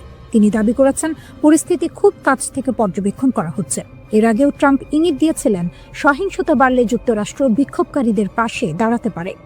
ইরান এই অভিযোগ সরাসরি নাকচ করেছে। দেশটির পররাষ্ট্রমন্ত্রী আব্বাস আরাকচি অভিযোগ তুলেছেন, যুক্তরাষ্ট্র ও ইসরায়েল এই অস্থিরতার পেছনে জড়িত। তার দাবি, শান্তিপূর্ণ আন্দোলনকে সহিংসতার দিকে ঠেলে দেওয়ার চেষ্টা চলছে। একই সুরে কথা বলেছেন প্রভাবশালী রাজনীতিক আলী লারিজানিও। তাদের বক্তব্য, ভিতরের দুর্বলতাকে কাজে লাগিয়ে দেশকে অস্থিতিশীল করার চেষ্টা হচ্ছে। সর্বোচ্চ নেতা আয়াতুল্লাহ আলী খামেনি এক বিরল ভাষণে কঠোর অবস্থান স্পষ্ট করেছেন। তিনি বলেছেন, রাষ্ট্র ধ্বংসের চেষ্টা সহ্য করা হবে না। তার ভাষায়, ইসলামী প্রজাতন্ত্র ত্যাগের উপর দাঁড়িয়ে আছে এবং প্রয়োজন হলে নিজেকে রক্ষায় শক্তি প্রয়োগ করবে। সরকারি সূত্র জানায়, নিরাপত্তা বাহিনী ইতোমধ্যে ব্যাপক ধরপাকড় শুরু করেছে। শত শত মানুষ আটক, বিপুল অস্ত্র উদ্ধারের দাবিও করা হয়েছে। এই পরিস্থিতিতে ট্রাম্পের একটি সামাজিক যোগাযোগ মাধ্যম পোস্ট নতুন করে উত্তেজনা বাড়িয়েছে। সেখানে তিনি লিখেছেন, ইরান হয়তো আগে কখনো এত কাছ থেকে স্বাধীনতাকে দেখেনি। তিনি বলেন, যুক্তরাষ্ট্র সাহায্য করতে প্রস্তুত। কী ধরনের সাহায্য তা স্পষ্ট নয়, কিন্তু তেহরানের কাছে এটি স্পষ্ট বার্তা, বিদেশি হস্তক্ষেপের ইঙ্গিত। বিক্ষোভ যখন টানা দ্বিতীয় সপ্তাহে, তখন সর্বোচ্চ নেতা সরাসরি ট্রাম্পকে আক্রমণ করেছেন। তিনি তাকে অহংকারী আখ্যা দিয়ে বলেছেন, তার হাতে ইরানিদের রক্ত লেগে আছে। তিনি সতর্ক করেন, ইতিহাস বলে ক্ষমতার শীর্ষেই অনেক শাসকের পতন ঘটে। ইরানের রাষ্ট্রীয় গণমাধ্যমে দাবি করা হচ্ছে, বিদেশি শক্তির মদদে পরিকল্পিত অস্থিরতা তৈরি করা হয়েছে। তাসনিম নিউজ জানিয়েছে, 200 জনের বেশি সন্ত্রাসী সংগঠক আটক হয়েছে। গ্রেনেড থেকে শুরু করে আগ্নেয়াস্ত্র, বড় ধরনের অস্ত্র ভাণ্ডার উদ্ধারের কথাও বলা হয়েছে। এর ফলে বিক্ষোভের তীব্রতা কমেছে। আইআরজিসিকে সর্বোচ্চ সতর্কতায় রাখা হয়েছে। সাধারণ সেনাবাহিনীর বদলে এই বাহিনীর ওপরই ভরসা করছেন সর্বোচ্চ নেতা, কারণ তাদের আনুগত্য প্রশ্নাতীত। একই সঙ্গে সক্রিয় করা হয়েছে ভূগর্ভস্থ ক্ষেপণাস্ত্র ঘাঁটি। বার্তা স্পষ্ট, ইরান প্রস্তুত দুই দিকেই। ভিতরের একদিকেই সর্বনাশ, ইরান যেভাবে ইসরায়েলিদের জালে ফাঁসালো, একটা বেনামি মেসেজ, একটা টেলিগ্রাম লিঙ্ক আর লোভনীয় অর্থের হাতছানি, এভাবেই ইরান ইসরায়েলের মাটিতে তাদের গুপ্তচর বৃত্তির জাল বিছিয়েছিল। আপাত দৃষ্টিতে নিরীহ ছোট ছোট কাজ দিয়ে শুরু, যা শেষ পর্যন্ত ইসরায়েলের জন্য বিশাল এক মাথা ব্যথার কারণ হয়ে দাঁড়িয়েছিল। কিন্তু আসল চমকটা লুকিয়ে ছিল অন্য কোথাও। 2024 সালের এপ্রিলে ইসরায়েলে ইরানের প্রথম ক্ষেপণাস্ত্র হামলার পর 30 জনেরও বেশি ইসরায়েলিকে ইরানি গোয়েন্দা সংস্থার সাথে কাজ করার অভিযোগে অভিযুক্ত করা হয়। এদের বেশিরভাগেরই গল্পটা প্রায় একই রকম। অজানা নম্বর থেকে আসা একটা মেসেজ, যেখানে সামান্য তথ্যের জন্য বা ছোটখাটো কাজের জন্য মোটা অঙ্কের টাকার প্রস্তাব। প্রথম দিকে কাজগুলো ছিল সহজ, যেমন কোনো পার্কের নির্দিষ্ট স্থানে কালো ব্যাগ পুঁতে রাখা হয়েছে কিনা তা পরীক্ষা করা। এর জন্য মিলত প্রায় $1000 মার্কিন। এরপর যখন লোভের পাল্লা ভারী হতে শুরু করলো, তখন এলো আরও বিপজ্জনক কাজের প্রস্তাব। আদালতের নথি থেকে জানা যায়, গত 1 বছর ধরে ইরানের এই গুপ্তচর বৃত্তির চেষ্টা খুব একটা ফলপ্রসূ হয়নি। তারা ইসরায়েলের উচ্চপদস্থ কর্মকর্তাদের হত্যা করার যে আকাঙ্ক্ষা করেছিল তা পূরণ করতে পারেনি। তবে তাদের কৌশল ছিল মারাত্মক কার্যকর।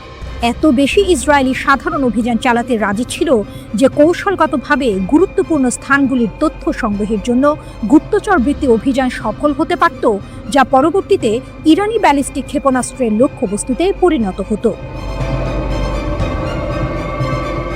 যোগাযোগের পদ্ধতি ছিল বেশ সহজবোধ্য। একটি টেক্সট মেসেজ, যার প্রেরক নিজেকে সংবাদ সংস্থা হিসেবে পরিচয় দিত।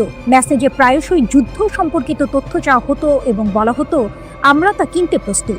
অন্য একটি মেসেজে আরও সরাসরি বলা হয়েছিল, একটি স্বাধীন জেরুজালেম মুসলমানদের একত্রিত করে, যুদ্ধ সম্পর্কে আমাদের তথ্য পাঠান। এরপরই আসতো টেলিগ্রাম অ্যাপের একটি লিঙ্ক, যেখানে নতুন করে কথোপকথন শুরু হতো। মজার বিষয় হলো, এই কথোপকথনে ইসরায়েলি নাম ব্যবহার করা হতো এবং সহজ কাজের বিনিময়ে অর্থের প্রস্তাব দেওয়া হতো। যদি কেউ আগ্রহ দেখাতো, তাহলে তাদের পেপ্যাল বা ক্রিপ্টোকারেন্সির মাধ্যমে টাকা নেওয়ার জন্য একটি অ্যাপ সেট আপ করার পরামর্শ দেওয়া হতো। 29 সেপ্টেম্বর গ্রেপ্তার হওয়া এক সন্দেহভাজনের ঘটনা ছিল চমকপ্রদ। তাকে একটি পার্কে গিয়ে একটি কালো ব্যাগ পুঁতে রাখা হয়েছে কিনা তা পরীক্ষা করতে বলা হয়েছিল। ব্যাগটি ছিল না, কিন্তু নিয়োগকারী একটি ভিডিও পাঠিয়ে তা প্রমাণ করেছিল এবং তাকে $1000 মার্কিন দেওয়া হয়েছিল। এরপর তাকে লিফলেট বিতরণ, পোস্টার লাগানো বা গ্রাফিতি স্প্রে করার মতো কাজ দেওয়া হয়েছিল, যার বেশিরভাগই ছিল ইসরায়েলি প্রধানমন্ত্রী বেনিয়ামিন নেতানিয়াহুর বিরুদ্ধে অবমাননাকর স্লোগান।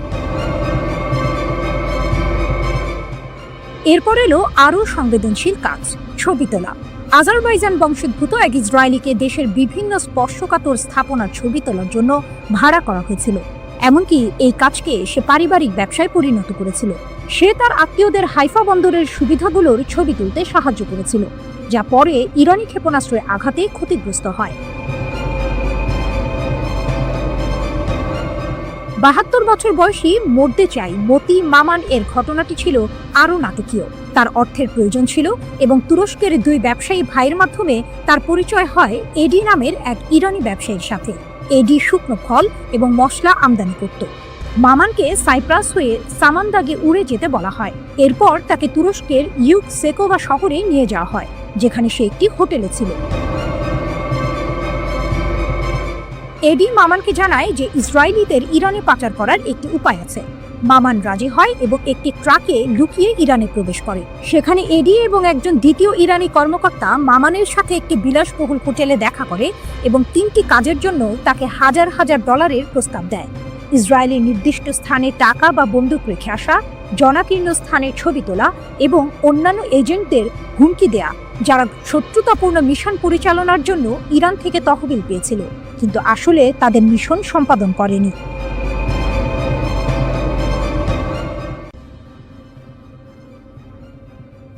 ইসরায়েলের সামরিক ঘাঁটিতে ইরানের ভয়াবহ আঘাত। স্যাটেলাইট তথ্যে চাঞ্চল্যকর মোড়। দীর্ঘ 12 দিনের সংঘাত শেষে ইসরায়েল দাবি করেছিল ইরানের ছোড়া প্রায় 84% ক্ষেপণাস্ত্রই প্রতিহত করা হয়েছে, কিন্তু স্যাটেলাইট চিত্র যেন ভিন্ন গল্প বলছে। টেলিগ্রামের এক প্রতিবেদন অনুযায়ী ওরেগন স্টেট ইউনিভার্সিটির গবেষকদের বিশ্লেষণ করা স্যাটেলাইট চিত্র থেকে জানা গেছে গত মাসে ইরান অন্তত 5টি ইসরায়েলি সামরিক স্থাপনায় সফলভাবে আঘাত হেনেছে। এর মধ্যে রয়েছে উত্তর, মধ্য ও দক্ষিণ ইসরায়েলের গুরুত্বপূর্ণ লক্ষ্যবস্তু, এমনকি একটি গোয়েন্দা তথ্য সংগ্রহ কেন্দ্র এবং একটি লজিস্টিক ঘাঁটিও। রাডার স্যাটেলাইট ডেটা, লুকানো সত্যের উন্মোচন। এক চাঞ্চল্যকর তথ্য উঠে এসেছে রাডার স্যাটেলাইট ডেটার ভিত্তিতে। এই ডেটা ক্ষেপণাস্ত্র হামলার সাথে সামঞ্জস্যপূর্ণ বিস্ফোরণের ক্ষয়ক্ষতি স্পষ্টভাবে চিহ্নিত করেছে। ইসরায়েলি সামরিক বাহিনী কঠোর সেন্সরশিপ আইনের কারণে এই হামলার তথ্য আগে প্রকাশ করেনি। এমনকি যোগাযোগ করা হলে ইসরায়েলি সেনাবাহিনী এই বিষয়ে কোনো মন্তব্য করতে অস্বীকৃতি জানিয়েছে। ইসরায়েলি সামরিক সেন্সরশিপ আইন সক্রিয় সংঘাতের সময় সংবেদনশীল নিরাপত্তা তথ্য প্রকাশে কঠোর বিধিনিষেধ আরোপ করে, যা এই গোপনীয়তার মূল কারণ। বিমান প্রতিরক্ষা ব্যবস্থার দুর্বলতা, কৌশলগত বিপর্যয়। টেলিগ্রাফের প্রতিবেদন আরও বলছে, সংঘাতের প্রথম 8 দিনে ইরানের ক্রমবর্ধমান সংখ্যক ক্ষেপণাস্ত্র ইসরায়েলের বহুল আলোচিত বিমান প্রতিরক্ষা ব্যবস্থায় সফলভাবে প্রবেশ করেছে। বিশ্লেষকরা মনে করছেন সীমিত ইন্টারসেপ্টর ক্ষেপণাস্ত্র সরবরাহ, ইরানের আরও উন্নত প্রযুক্তি অথবা আক্রমণ কৌশলের পরিবর্তনের কারণে এটি ঘটেছে। ইরান ইসরায়েলের বিমান প্রতিরক্ষা ব্যবস্থাকে পরাজিত করার জন্য এক অভিনব কৌশল ব্যবহার করেছে, সমন্বিত ড্রোন এবং ক্ষেপণাস্ত্র হামলা। এই কৌশল অনুযায়ী আত্মঘাতী ড্রোনগুলো প্রথমে নিক্ষেপ করা হয়, যা ইসরায়েলি প্রতিরক্ষা ব্যবস্থাকে ব্যস্ত ও বিভ্রান্ত করে তোলে। যখন প্রতিরক্ষা ব্যবস্থা ড্রোনগুলোকে প্রতিহত করতে ব্যস্ত থাকে, তখন মূল ক্ষেপণাস্ত্রগুলো সফলভাবে লক্ষ্যবস্তুতে আঘাত হানে। নাম প্রকাশ না করার শর্তে টেলিগ্রাফকে একজন জ্যেষ্ঠ ইরানি কর্মকর্তা বলেছেন, এই ড্রোন ব্যবহার ছিল ইসরায়েলি প্রতিরক্ষা ব্যবস্থাকে পরাস্ত করার একটি ইচ্ছাকৃত কৌশল। ড্রোন নিক্ষেপের মূল লক্ষ্য হল তাদের সিস্টেমগুলোকে ব্যস্ত রাখা, ওই কর্মকর্তা বলেন।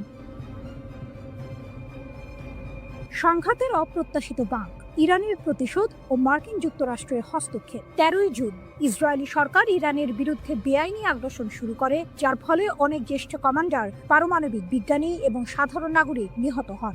এর প্রতিক্রিয়ায় ইরান 24 ঘন্টারও কম সময়ের মধ্যে ক্ষেপণাস্ত্র ও ড্রোন হামলা চালিয়ে প্রতিশোধ নেয়। এরপর ট্রু প্রমিস 3 এর অধীনে ধারাবাহিক প্রতিশোধমূলক অভিযান চালানো হয়। যুদ্ধ আরও তীব্র হয় যখন 22 জুন মার্কিন যুক্তরাষ্ট্র ইসরায়েলের পক্ষে যুদ্ধে প্রবেশ করে। মার্কিন বোমারু বিমান আন্তর্জাতিক আইন লঙ্ঘন করে 3টি ইরানি পারমাণবিক স্থাপনায় আঘাত হানে। এর জবাবে ইরান আত্মরক্ষার জন্য কাতারের আল উদেইদ বিমান ঘাঁটিতে ক্ষেপণাস্ত্র হামলা চালায়, যা পশ্চিম এশিয়ার বৃহত্তম মার্কিন সামরিক বিমান ঘাঁটি। অবশেষে যুদ্ধবিধ্বস্ত ইসরায়েলি সরকার 24 জুন একতরফাভাবে একটি যুদ্ধবিরতি চুক্তি মেনে নিতে বাধ্য হয়।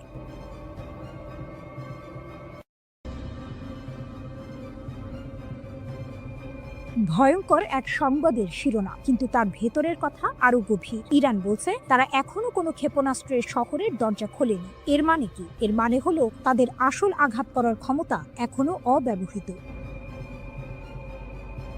ইরানের নীরব সংকেত যে হামলা এখনো হয়নি। ইরান বরাবরই বলে আসছে তাদের সশস্ত্র বাহিনীর প্রতিটি পদক্ষেপ সুদূর প্রসারী পরিকল্পনার অংশ, তাৎক্ষণিক প্রতিশোধ নয়। যখন ইসরায়েলি দখলদারিত্ব যুদ্ধের শেষ দিনে ইরানের নিরাপত্তা কেন্দ্রগুলোতে হামলা চালায়, তখন বিশ্ব অবাক হয়েছিল ইরানের শান্ত প্রতিক্রিয়ায়। কিন্তু ইরানের এই আপাত নীরবতার পেছনে লুকিয়ে আছে এক গভীর কৌশল। ফজলির কথা স্পষ্ট, পারমাণবিক অস্ত্রের ক্ষেত্রে ইরানের প্রযুক্তিগত জ্ঞান রয়েছে, কিন্তু তাদের আদর্শিক নীতি এর ব্যবহার বা তৈরির বিপক্ষে। এই কথাগুলো আপাত দৃষ্টিতে শান্তি এবং সংযমের বার্তা দিলেও এর ভেতরের টুইস্ট হলো প্রযুক্তিগত জ্ঞান আছে মানে হলো তারা চাইলে তা করতে সক্ষম। এটি ইসরায়েল এবং পশ্চিমা দেশগুলোর জন্য এক শীতল সতর্কবার্তা। ইউরেনিয়াম সমৃদ্ধকরণ আপোষ নেই। ইরানের উপপররাষ্ট্রমন্ত্রী মাজিদ তখত রাভাঞ্চি জোর দিয়ে বলেছেন, মার্কিন ইসরায়েলি হামলা সত্ত্বেও ইরান তার পারমাণবিক কর্মসূচিতে অটল। তারা জাতীয় চাহিদা অনুযায়ী ইউরেনিয়াম সমৃদ্ধকরণ চালিয়ে যাবে। এর অর্থ আমেরিকা বা ইসরায়েলের কোনো হুমকি ইরানকে তার পথ থেকে সরাতে পারছে না। এটি কেবল একটি বিবৃতি নয়, এটি এক ধরনের চ্যালেঞ্জ। টাক রাভাঞ্চি বলেছেন, ইরান সংলাপের জন্য উন্মুক্ত, কিন্তু এখানেও আছে একটি বড় শর্ত। ভবিষ্যতের আলোচনার জন্য আমেরিকার পক্ষ থেকে বিশ্বাসযোগ্য গ্যারান্টি প্রয়োজন। ইরান চায় আমেরিকা তাদের বোঝাক যে আলোচনার সময় তারা সামরিক শক্তি ব্যবহার করবে না। এটি ইরানের পক্ষ থেকে একটি কড়া বার্তা। যদি আমেরিকা ইরানের বিশ্বাস অর্জন করতে না পারে, তাহলে আলোচনার কোনো সম্ভাবনাই নেই। এই শর্তটি অত্যন্ত গুরুত্বপূর্ণ, কারণ এটি স্পষ্ট করে দিচ্ছে যে ইরান শুধুমাত্র কথার কথা নয়, কাজের প্রমাণ চাইছে। আসল টুইস্ট হলো, ইরান যখন বলছে তারা এখনো কোনো ক্ষেপণাস্ত্র শহরের দরজা খোলেনি, তার মানে হলো তাদের প্রকৃত সামরিক সক্ষমতা এখনো অব্যবহৃত। তারা তাৎক্ষণিক প্রতিক্রিয়া দেখাচ্ছে না, কারণ তাদের পরিকল্পনা দীর্ঘমেয়াদী। তারা হয়তো এমন একদিনের জন্য অপেক্ষা করছে যখন তাদের আঘাত হবে অপ্রতিরোধ্য। পারমাণবিক অস্ত্রের প্রযুক্তিগত জ্ঞান থাকা সত্ত্বেও তা ব্যবহার না করার কথা বলা, কিন্তু ইউরেনিয়াম সমৃদ্ধকরণ চালিয়ে যাওয়া, এই দুইয়ের মধ্যে একটি সূক্ষ্ম টানাপোড়েন রয়েছে। ইরান হয়তো বোঝাতে চাইছে যে তাদের ক্ষমতা আছে, কিন্তু তারা তা সংযত রাখছে। এই সংযমই তাদের সবচেয়ে বড় কৌশলগত অস্ত্র। তারা সংলাপের জন্য উন্মুক্ত, কিন্তু শর্ত দিচ্ছে আমেরিকার বিশ্বাসযোগ্যতার উপর। এর মানে ইরান দুর্বল নয়, বরং তারা চাইছে শক্তিশালী অবস্থানের ভিত্তিতে আলোচনা করতে। আগামী দিনে এই পরিস্থিতি কোন দিকে মোড় নেয় তা দেখার জন্য বিশ্ব অধীর আগ্রহে অপেক্ষা করছে। ইরান বলছে ইসরায়েলের সাথে যুদ্ধে ব্যবহৃত ক্ষেপণাস্ত্র শক্তির মাত্র 1/4। ব্রিগেডিয়ার জেনারেল আলী ফজলি দাবি করেছেন, সেজ্জিল ক্ষেপণাস্ত্র ইসরায়েলকে অবাক করে দিয়েছিল। তিনি জানিয়েছেন, ইরান বছরের পর বছর ধরে শত্রুর সাথে যে কোনো সম্ভাব্য সংঘর্ষের জন্য প্রস্তুতি নিচ্ছে।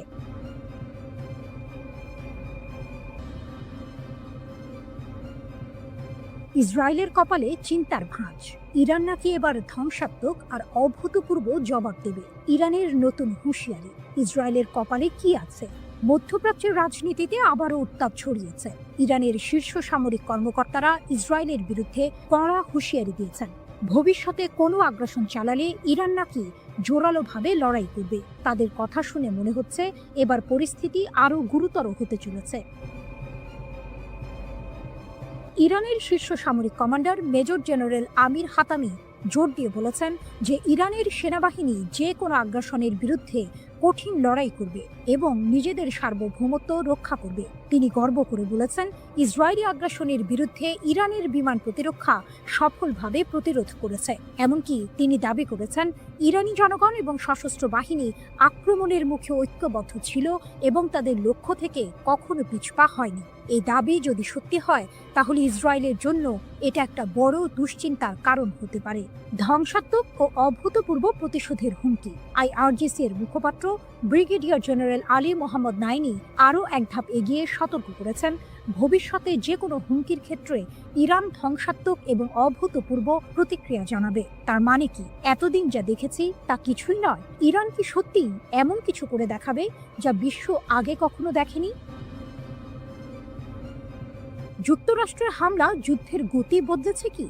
এদিকে ইরানে যুক্তরাষ্ট্র ও ইসরায়েলের যৌথ আগ্রাসনের বহু মাত্রিকতা বিশ্লেষণে রুশ একাডেমি অফ সায়েন্সের ইনস্টিটিউট অফ ওরিয়েন্টাল স্টাডিজের গবেষক লানা রাওয়ান্ডি ফাদাই বার্তা সংস্থা মেহেরের সঙ্গে বিস্তারিত কথা বলেছেন। রুশ বিশ্লেষকের মতে, পারমাণবিক স্থাপনায় মার্কিন হামলা ছিল মূলত সাজানো নাটক। পশ্চিমা মিডিয়ায় তা রীতিমতো ন্যায়কোচিতভাবে স্থাপিত হয়, তবে বাস্তবে এর সামরিক রাজনৈতিক প্রভাব তেমন ছিল না। এটি ছিল হয়তো একটি থিয়েট্রিক্যাল গ্র্যান্ড ফিনালে, যা সংঘাত গরম হয়ে ওঠার আগে একটি সুন্দর সমাপ্তি এনে দেয়। শেষ পর্যন্ত উভয় পক্ষ যুদ্ধবিরতিতে সম্মত হলো কেন? রাওয়ান্দি বলেন, হামলা পাল্টা হামলায় উভয় পক্ষই প্রচণ্ড ক্ষতিগ্রস্ত হচ্ছিল। ইসরায়েল মার্কিন সহায়তায় আকাশ প্রতিরক্ষা বজায় রাখলেও ইরানের ক্ষেপণাস্ত্র হামলা প্রতিহত করা যাচ্ছিল না। তাদের ক্ষেপণাস্ত্র ও সামরিক সরঞ্জামের ঘাটতি ক্রমেই স্পষ্ট হচ্ছিল।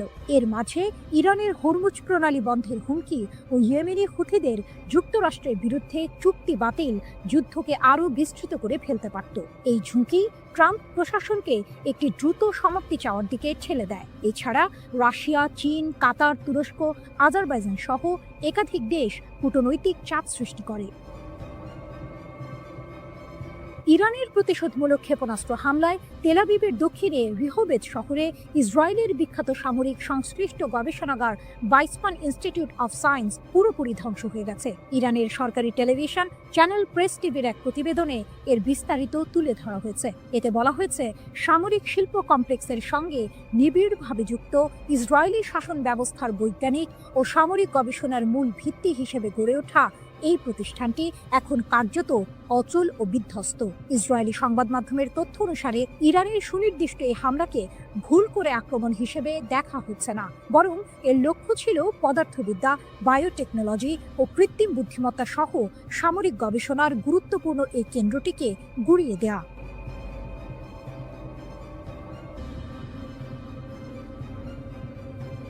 গরম খবর, আবারও উত্তপ্ত মধ্যপ্রাচ্য। ইসরায়েল যদি ফের কোনো ভুল করে তাহলে নাকি আরও কঠিন থাপ্পড় খাবে, এমনটাই হুমকি দিলেন ইরানের শীর্ষ জেনারেল আব্দুর রহিম মুসাভি। শুনে মনে হচ্ছে এবার বুঝি আর ছোটখাটো হুমকি নয়, আসল যুদ্ধের দামামা বাজছে।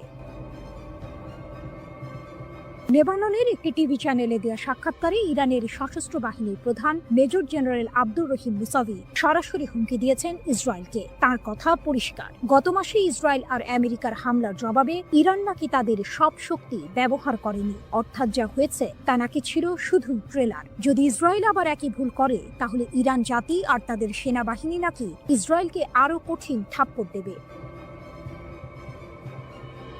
13 জুন ইসরায়েল বিনা প্ররোচনায় ইরানের ওপর হামলা চালায়। সেই হামলায় সামরিক কমান্ডার থেকে শুরু করে পরমাণু বিজ্ঞানী এমনকি সাধারণ মানুষও মারা যান। এর এক সপ্তাহ পর যুক্তরাষ্ট্র যুদ্ধে নেমে পড়ে। আন্তর্জাতিক আইন, জাতিসংঘ সনদ সবকিছু তোয়াক্কা না করে তারা ইরানের 3টি পরমাণু স্থাপনায় বোমা হামলা চালায়।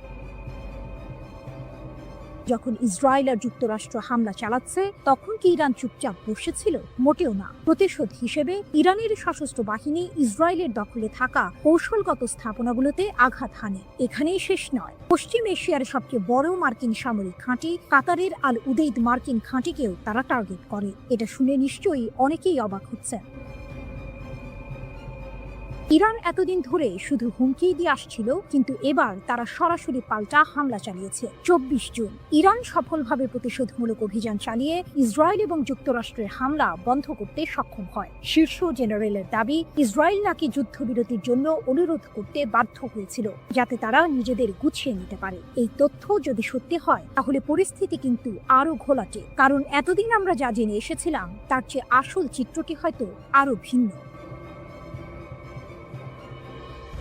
যুক্তরাষ্ট্রের প্রত্যক্ষ সমর্থনেই মূলত ইরানে হামলা চালায় যুদ্ধবাজ ইসরায়েল। তবে পরের দিকে এই আগ্রাসন প্রবল প্রতিরোধের মুখে পড়ে এবং শেষ পর্যন্ত আন্তর্জাতিক কূটনীতির মাধ্যমে একটি যুদ্ধবিরতিতে পৌঁছায়। অপ্রকাশিত ক্ষমতা ও নতুন পর্যায়। মেজর জেনারেল মুসাভি আরও সতর্ক করেছেন, যদি যুদ্ধ দীর্ঘায়িত হয় এবং একটি নতুন পর্যায়ে প্রবেশ করে তাহলে ইসরায়েল নাকি ইরানের এমন ক্ষমতা দেখতে পাবে যা এখনো কাজে লাগানো হয়নি, অর্থাৎ ইরান নাকি তাদের আসল শক্তি এখনো দেখায়নি। তিনি এটাও বলেছেন, বছরের পর বছর ধরে ইসরায়েল আর তাদের সমর্থকরা ইরানের ওপর আঘাত হানার জন্য শক্তি সঞ্চয় করে আসছে। তাদের উদ্দেশ্য হলো পরমাণু ইস্যুকে অজুহাত হিসেবে ব্যবহার করে ইরানকে বিভক্ত করা, কিন্তু ইরান তাদের মৌলিক নীতি থেকে কখনো সরে আসবে না, যার মধ্যে ফিলিস্তিন ও তাদের জনগণের প্রতি সমর্থনও রয়েছে। তাহলে কি ইসরায়েল আর ইরান আবারও একটি বড় যুদ্ধের দিকে এগোচ্ছে?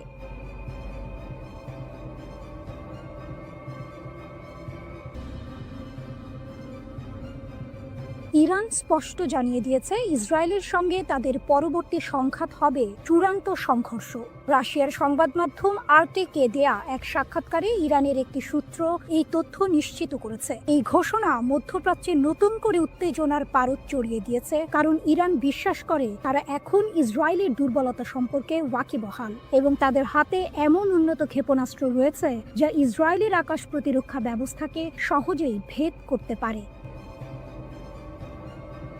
গত 13 জুন ইসরায়েল ইরানের ওপর হামলা চালায়। ইহুদিবাদী দেশটির দাবি ছিল তেহরান পারমাণবিক বোমা তৈরির শেষ পর্যায়ে পৌঁছে গেছে। এই হামলায় ইরানের পারমাণবিক ও সামরিক স্থাপনাগুলো ক্ষতিগ্রস্ত হয়, শত শত মানুষ এবং পারমাণবিক কর্মসূচির সঙ্গে জড়িত বেশ কয়েকজন উচ্চ পদস্থ সামরিক কর্মকর্তা ও বিজ্ঞানী নিহত হন। এরপর 22 জুন যুক্তরাষ্ট্র ইরানের 3টি পারমাণবিক স্থাপনায় হামলা চালায়, যার মধ্যে ছিল নাতানজ ও ফোর্দোর ইউরেনিয়াম সমৃদ্ধকরণ পরিচালন কেন্দ্র।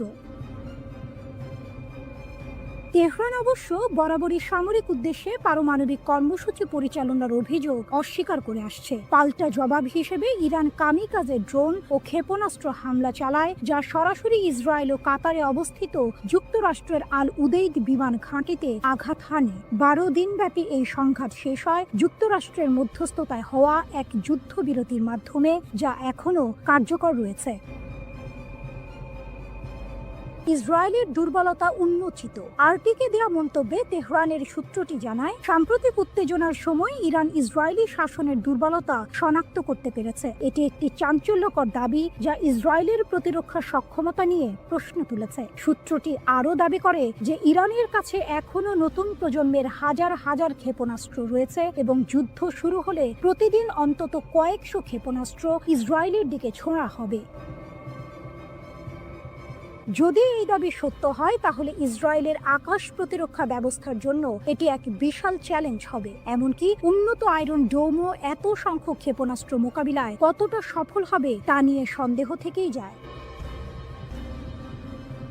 এই সংঘাতের জন্য ইরান শুধু সামরিকভাবেই প্রস্তুত নয়, বরং অভ্যন্তরীণ সমর্থনও পাচ্ছে বলে দাবি করা হয়েছে। সূত্রটি জানায়, দেশের জনগণ এবং প্রবাসী ইরানিদের কাছ থেকে সরকার অভূতপূর্ব সামাজিক সমর্থন পাচ্ছে। এটি নিঃসন্দেহে তেহরানের আত্মবিশ্বাস বাড়াচ্ছে। যদিও ইরান জানে যে যে কোনো সংঘাতে যুক্তরাষ্ট্র ইসরায়েলের পাশে দাঁড়াবে, তবুও তেহরান এই চ্যালেঞ্জ মোকাবিলা করতে প্রস্তুত বলেও উল্লেখ করা হয়েছে। খামেনির দাবি ও ট্রাম্পের হুঁশিয়ারি। ইরানের সর্বোচ্চ নেতা আয়াতুল্লাহ আলী খামেনি তার সামরিক জবাবের বিষয়ে বলেন, ইসরায়েলি রাষ্ট্র কার্যত ধ্বংসপ্রাপ্ত ও নিষ্ক্রিয় হয়ে পড়েছিল। তার মতে, যুক্তরাষ্ট্রের হস্তক্ষেপ না হলে ইহুদিবাদী শাসন পুরোপুরি ধ্বংস হয়ে যেত। এটি ইরানের পক্ষ থেকে একটি বড় সড় দাবি, যা ইসরায়েলের সামরিক সক্ষমতা নিয়ে গুরুতর প্রশ্ন তৈরি করে। অন্যদিকে যুক্তরাষ্ট্রের প্রেসিডেন্ট ডোনাল্ড ট্রাম্প হুঁশিয়ারি দিয়ে বলেছেন, তেহরান যদি পারমাণবিক কর্মসূচি চালিয়ে যায় বলে যুক্তরাষ্ট্র বিশ্বাস করে, তাহলে আরও হামলা চালানো হবে। ইসরায়েলের প্রধানমন্ত্রী বেনিয়ামিন নেতানিয়াহু ইরানের বিরুদ্ধে আরও হামলার সম্ভাবনা উড়িয়ে দেননি।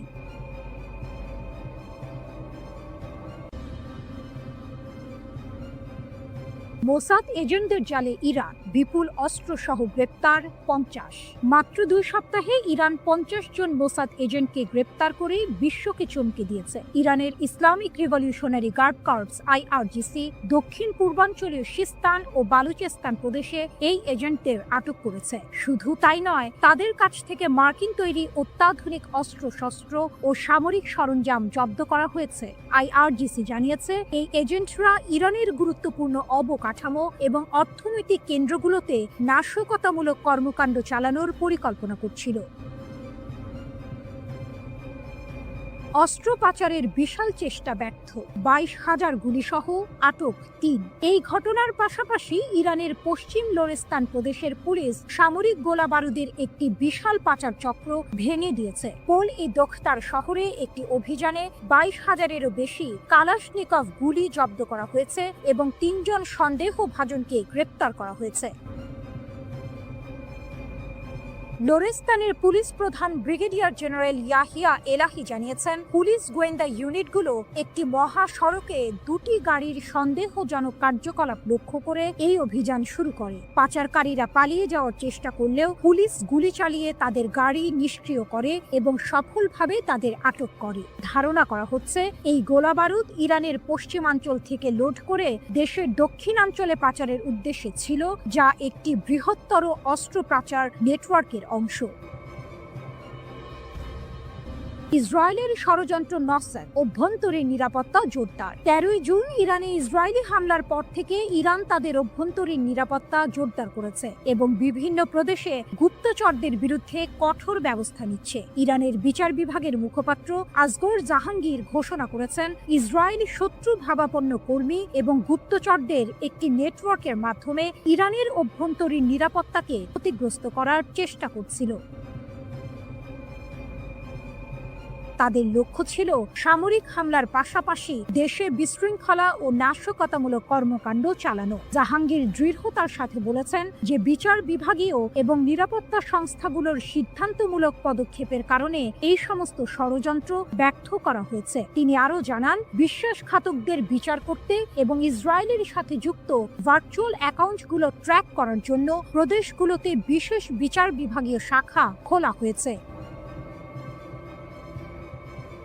12 দিন ধরে চলা সংঘাতে শত শত যুদ্ধ বিমান, সশস্ত্র ড্রোন ও ক্ষেপণাস্ত্র ব্যবহার করে ইরানে হামলা চালিয়েছে ইসরায়েলি সেনাবাহিনী। তবে এই সংঘাতে ইসরায়েলকে সবচেয়ে বেশি সাফল্য এনে দিয়েছে অভিনব একটি কৌশল, আর তা হলো গোপনে ইরানের অভ্যন্তরে ঢুকে সেখান থেকে বিভিন্ন অভিযান পরিচালনা,